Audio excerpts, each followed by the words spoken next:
This is the very first game we are going to be looking at in the overwhelmingly positive Spotlight series. So I thought, what better way to kick it off than to fear the Spotlight itself? First off, and to get it out of the way, no spoils. All footage will be within the first half of the game, and all discussions about late game content, endings, and spoils will be left to the end of the video with a very clear warning.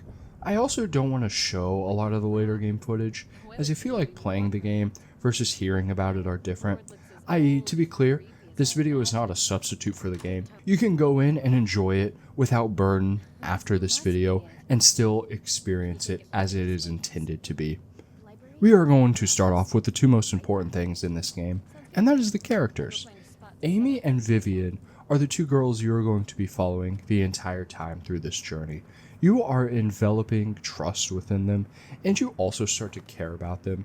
At first they seem, and I think are, very one-note, bland, paint-by-the-numbers Scooby-Doo characters, but slowly over time, kind of like a ball of yarn, the thread starts to pull, and they start to get fleshed out a whole lot more, and you actually start to care about them as people and as characters too, which I think is really important for the game's narrative. Narrative is where this game excels. If that was a crack in its armor, this game would fall apart, because this is pretty much a cycle of three. It has part exploration, part puzzle solving, and part combat / stealth. And it does a very, very good job of incorporating all of that. So the linchpin of this entire game is the narrative, because if you don't have the narrative thrusting you forward, the game can be a little basic. There is not an advanced combat system in the game, there is only the fundamentals. If I were to group this into a section, this would be taking the homage back to the classic PS1, PS2 horror games. I am sure you can see the very distinct and visually appealing tone and the great visuals. That combines with the narrative to create something beautiful. Just existing in this environment is eerie. There were a lot of fun times. There are a lot of really good, spooky, tense moments that are created mainly through atmospheres. I was expecting jump scares. I was expecting a whole lot of, I'm going to call it commercial junk. I am very familiar with the Blumhouse movies, so when I saw this game was produced by Blumhouse, I was a bit skeptical. I was very thankfully rewarded because I knew that Blumhouse can give money to some lesser projects, and sometimes they hit big, and sometimes they don't always hit. I'm very happy to say that this one deserves the overwhelmingly positive tag. It deserves it for sure, and it is a true artistic vision. Like I said, the narrative combines with the graphics, and it combines with the basic gameplay elements that feel simple, but that does not take anything away from the game. I think actually having a bare bones gameplay system makes you feel closer to the characters of Amy and Vivian, which are your anchors through this entire story.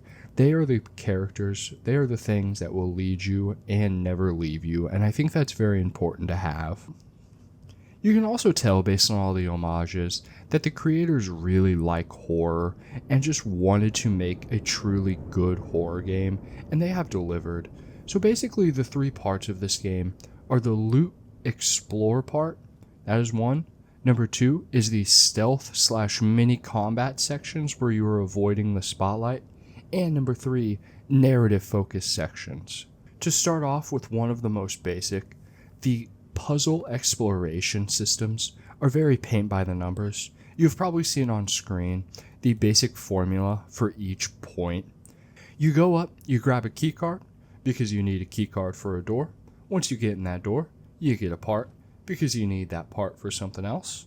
And then once you get that, then you will be able to open up the main door, and that'll allow you to progress through the story. And it is very simplistic once I'm saying it, but actually going through it is very innovative and it is very intuitive. I like both of those words put together, but I think they're true for this. And I think why this game can quote unquote get away with it, while other games cannot. This is a bare bones gameplay system, but each element feels particular.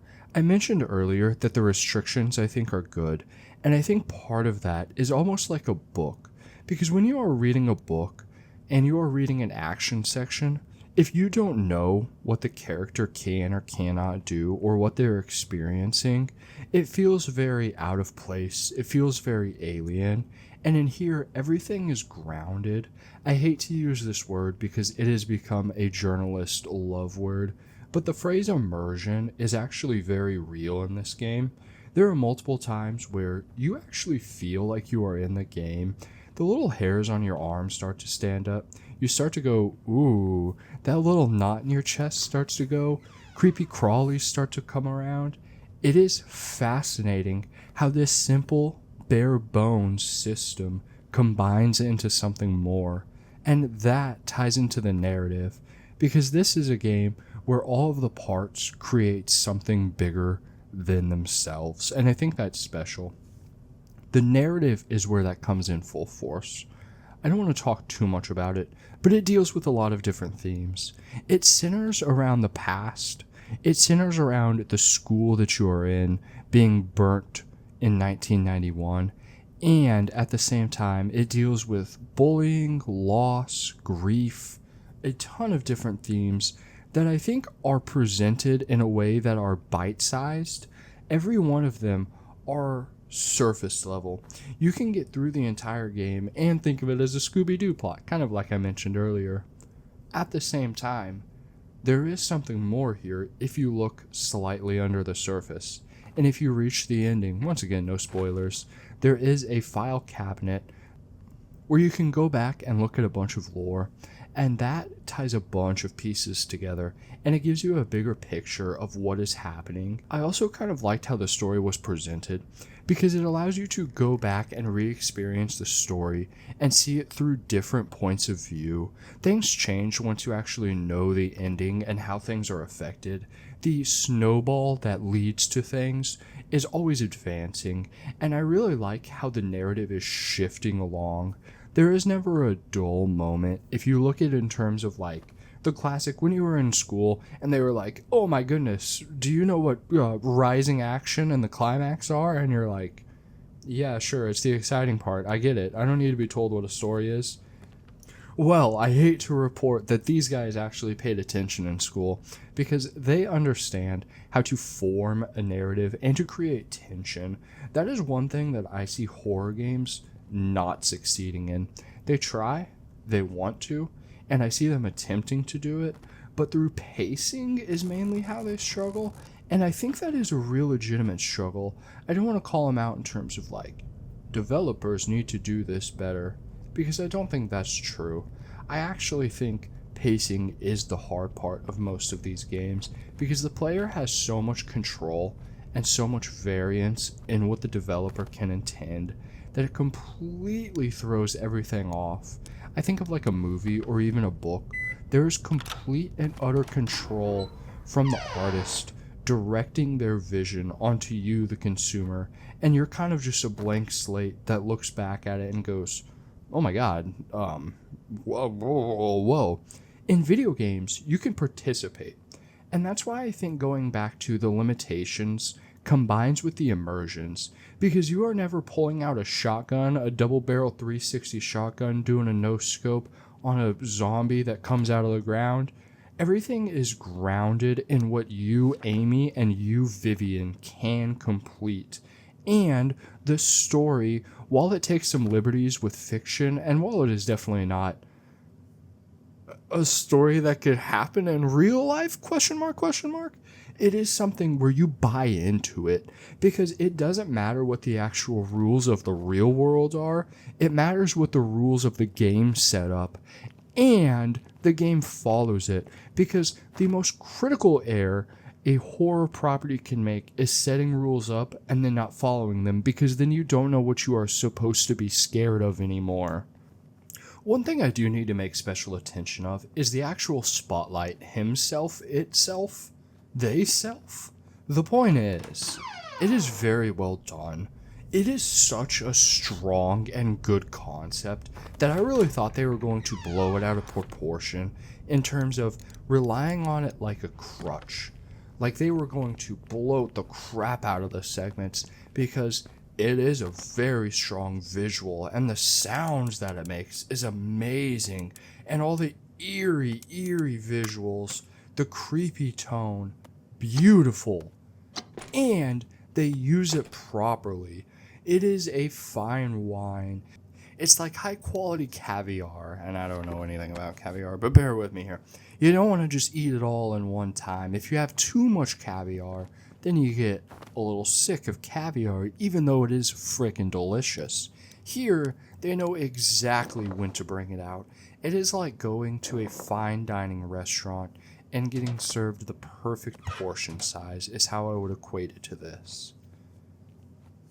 I also love the system of not taking anything away from the player.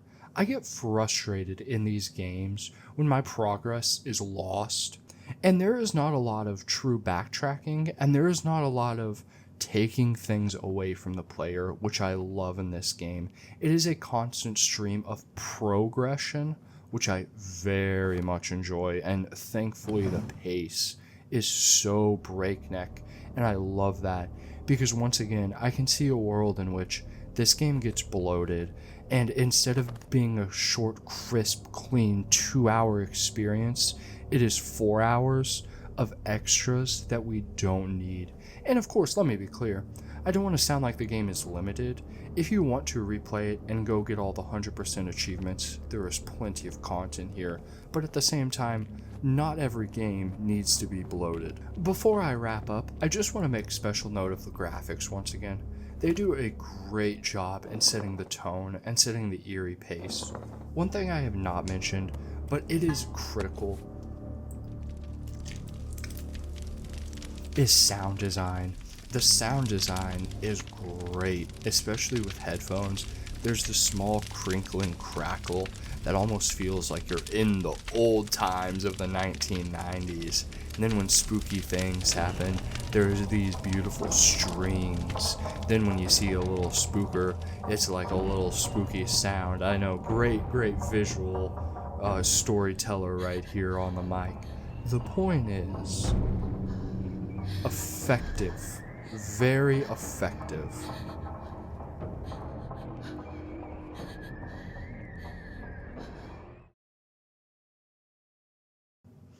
And I cannot think of a better game that deserves the spotlight for my first time doing the overwhelmingly positive spotlight review.